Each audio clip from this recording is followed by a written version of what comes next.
nk'ubu ngubu iramutse igiye nko mu muhanda bakayigonga ntago byahita birangirira aho ngaho. Nta muntu wayigonga, ntawe ifite ubushobozi burenze, nta muntu ushobora kuyigonga. Ntago wenda igisohoka se wenda ngo yiyenze ku baturanyi bayikubita bagira gute, nk'umuntu ayikubise byagenda ute? Nta muntu wayikubita kuko iba hano mu rupangu, ikava hano mu rupangu igiye guhamura. Abakurambere nkoresha ntabwo ari aho mu Rwanda, abakurambere nkoresha bakorera ku isi hose, babikuzimu bakaba no ku isi. Ntabwo baba mu Rwanda rero, ni hose. Ubwo si izo mbaraga zitwa gute? Ngaho mu kantu tujye kumenaho amazi, ko ni nabyo bavuze gukarabya. Aba mu ruho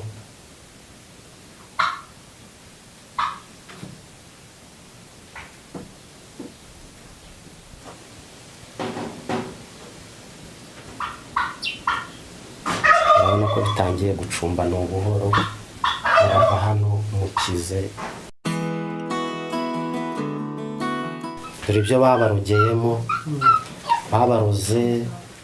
Dore igihe wagiye kwiyogoshesha wowe madamu, bafashe imitsatsi. Ubu hano turi ni muri Musanze. Ubu nk'umuntu tuvuge uri ruguru za Rutsiro za Gatsibo ni kuri iriya mbwa naho wayitumayo ikagerayo.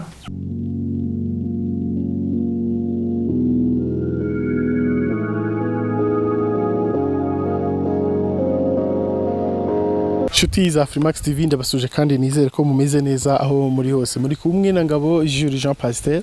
Ni kakazi kenshi kandi gakomeye dufite muri uyu mwaka dukomeje gukora. Uyu munsi rero turi mu majyaruguru y'u Rwanda, ahantu hose ndi kubona ibirunga. Nkuko rero mubizi iyo twatembereye twaje gusura abanyarwanda tureba ibyo bakora, tureba ubuzima bwabo bwa buri munsi.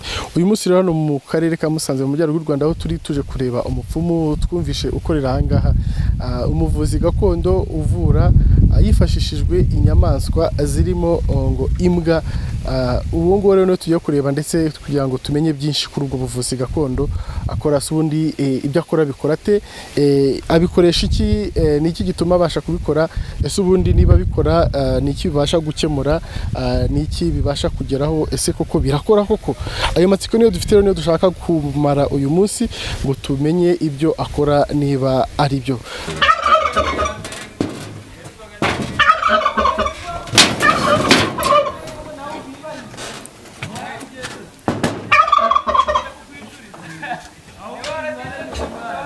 Irambwa ntishobora kurya abantu.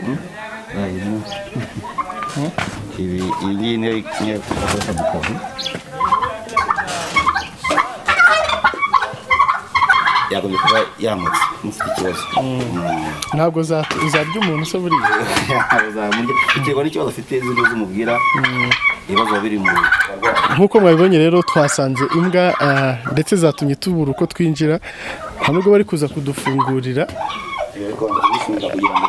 Ikibazo imana nkaganye gatoya ariko barabanza bazisirika ko ntabwo twakwinjira. barabanza bazirika. Mwiriwe izo mbwa ntabwo zishobora kutugirira nabi. Ndazibujije zibagirire nabi. Ni karibu mwinjire.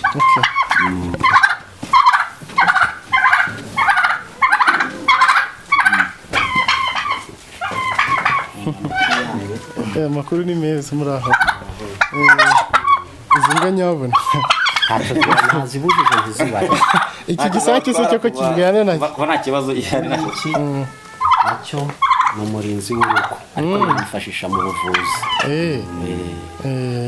kare mutambuke ni karibu.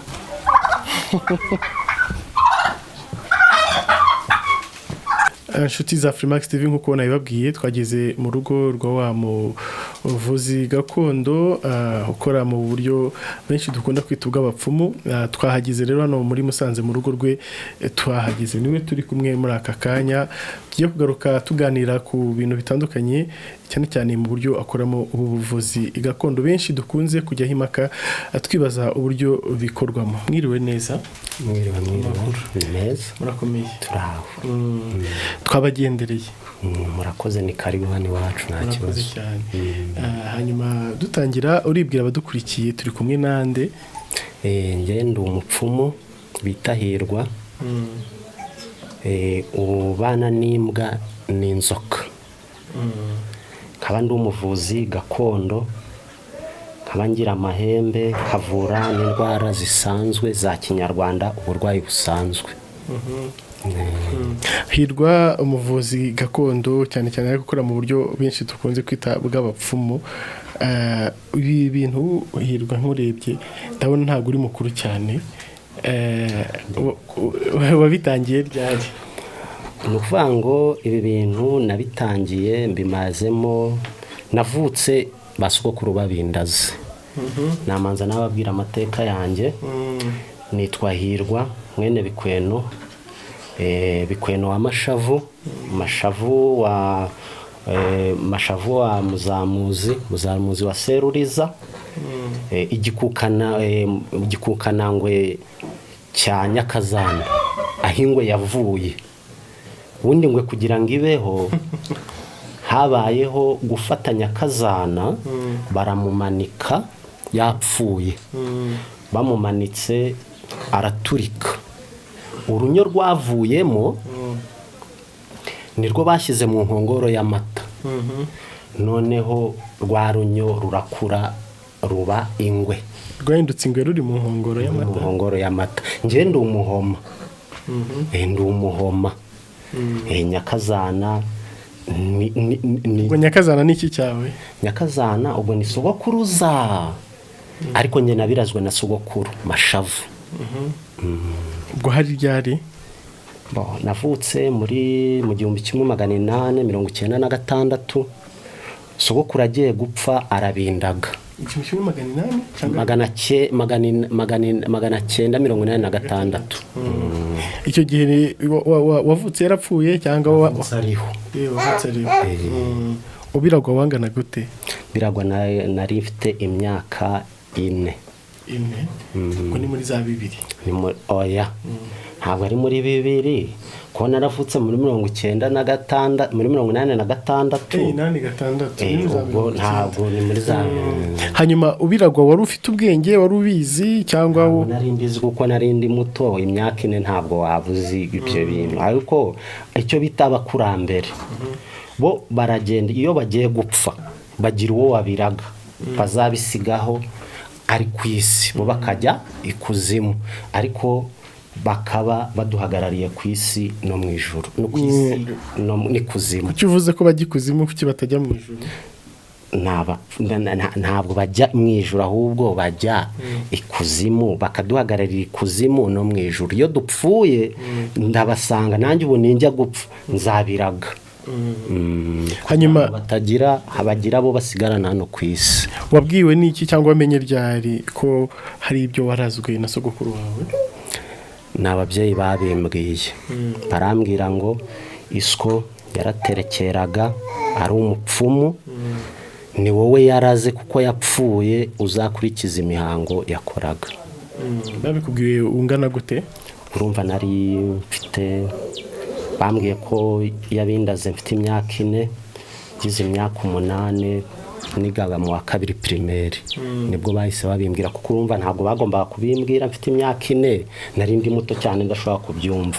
Ngeze mu wa 2 primaire nibwo batangiye kubimbwira. Warabyumvaga?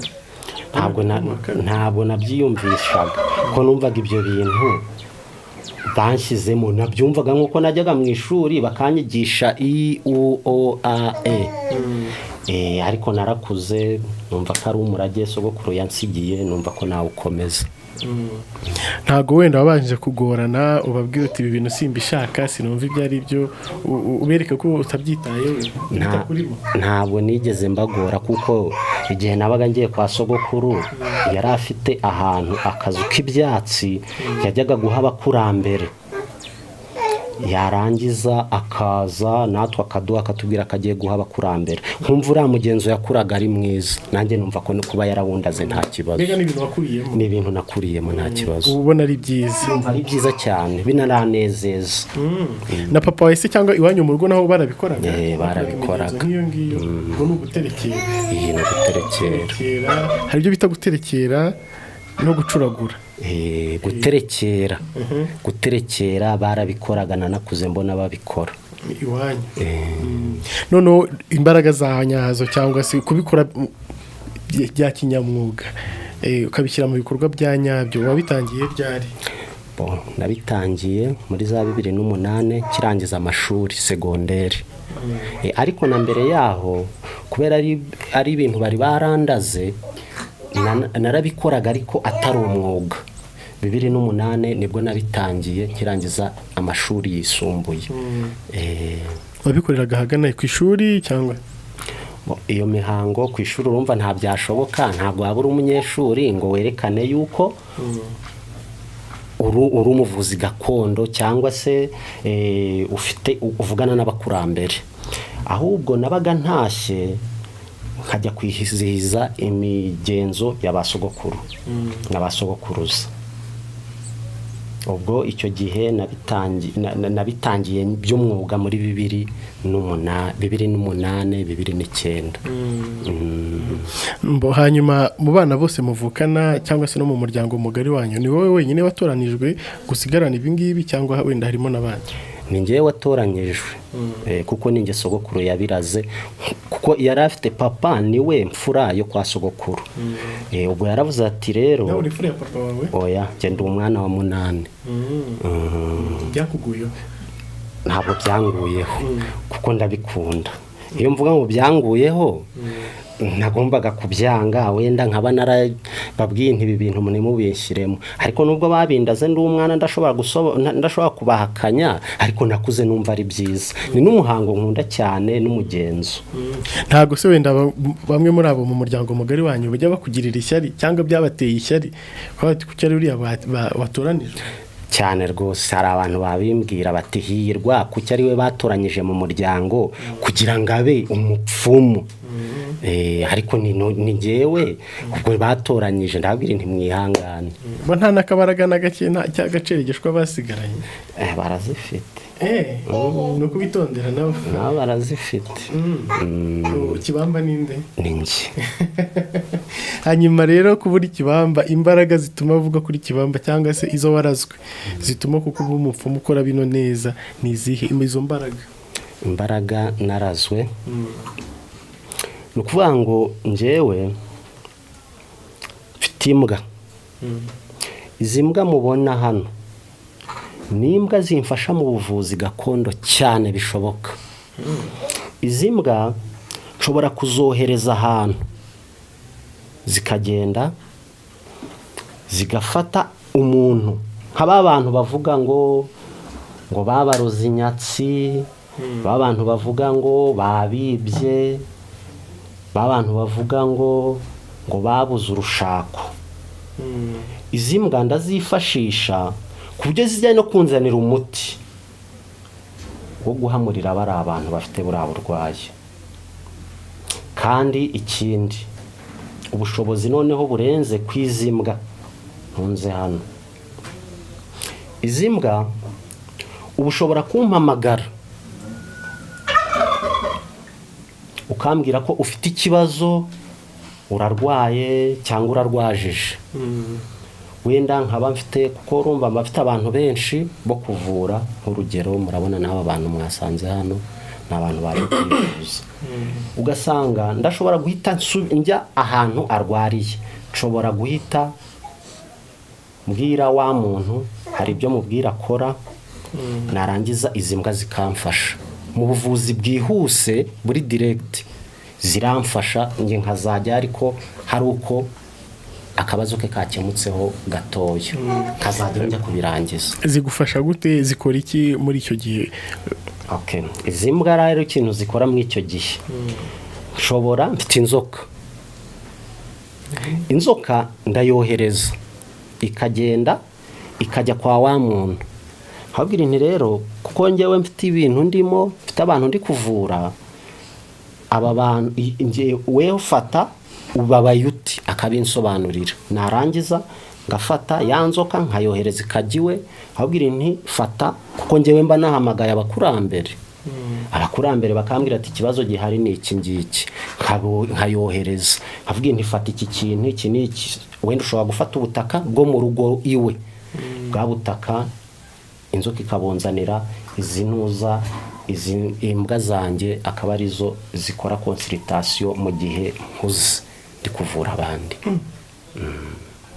zigakora consultation zigendeye kuri ibyo ngibyo inzoka zazanye hanyuma uganira nazo se uganira na ziriya cyane rwose nganira nazo zikanambwira n'ibisubizo zabonye hanyuma ubushobozi mu mbwa abantu benshi imbwa hari uburyo tufata imbwa sibyo hari n'igitutsi cyaziturutseho bishatse kuvuga ko imbwa ntacyo zakora ubwo bushobozi imbwa zawe zifite ubwo bushobozi mfite nabukuye ku bakurambere nazo mu byo wahawe zirimo hanyuma Hirwa iziriya mbwa zawe nabonye ari ebyiri zose zikora iyo consultation wavuze zibikora gute bigenda gute ni ukuvuga ngo mfitemo imbwa mubona ikijuju irambwa y'ikijuju niyo narazwe n'abakurambere ariko kiragiye muri iriya myaka wabiragiwemo ni iriya wahawe cyangwa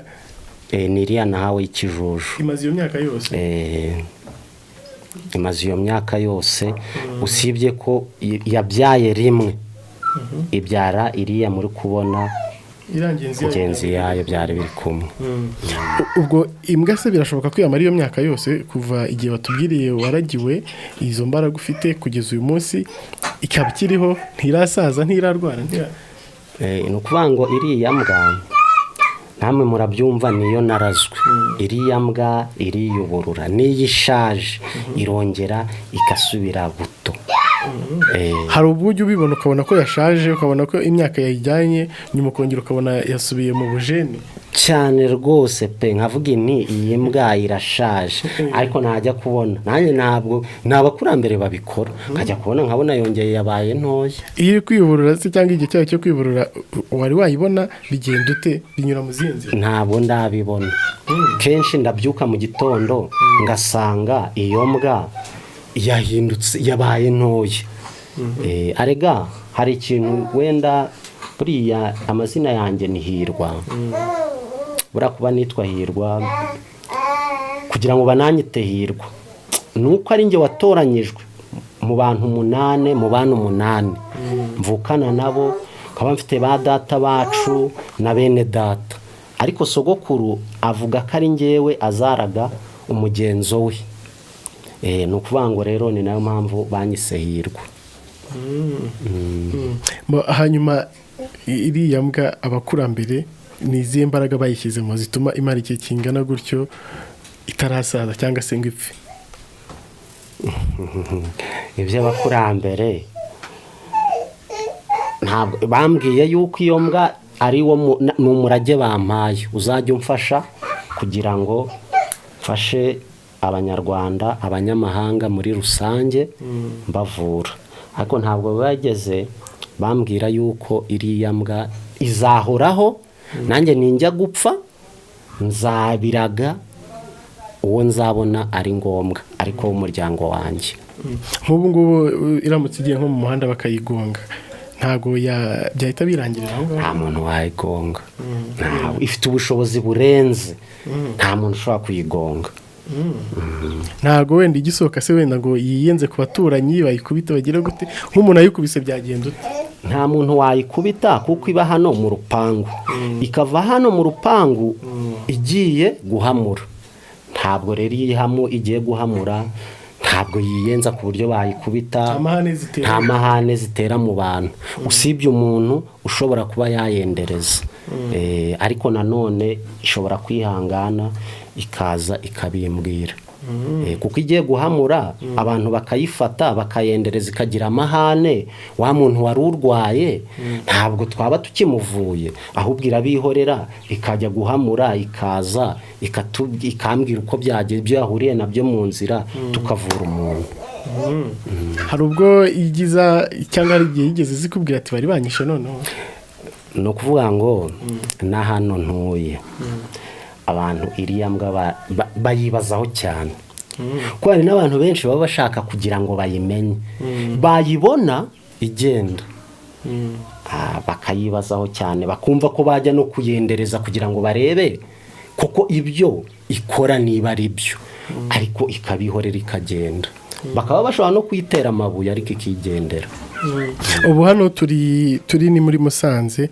ubu nk'umuntu tuvuge uri ruguru za Rutsiro za Gatsibo ni kure iriya mbwa naho wayitumayo ikagerayo?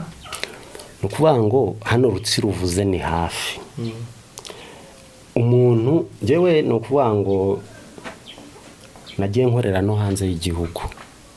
wagiyeyo? nagiyeyo hari abantu ngiye kuvura ni ukuvuga ngo iyo ugiye urayijyana?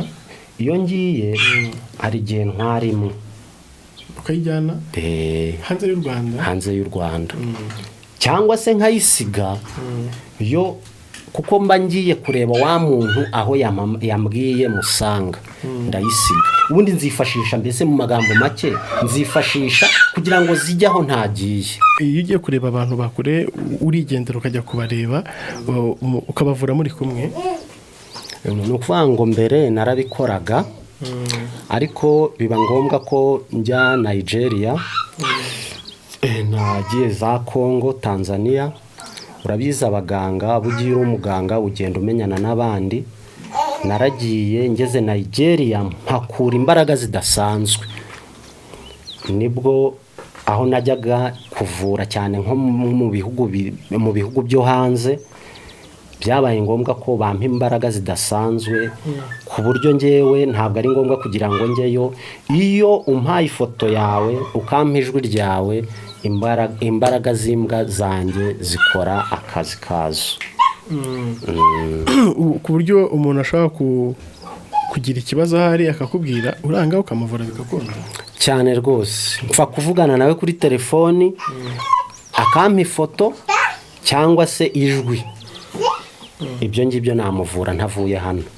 ibyo nabyo biri mu mbaraga z'abakurambere dusanzwe tuzi. abakurambere rwose abakurambere ukoresha n'abo mu Rwanda bagira hanze gute?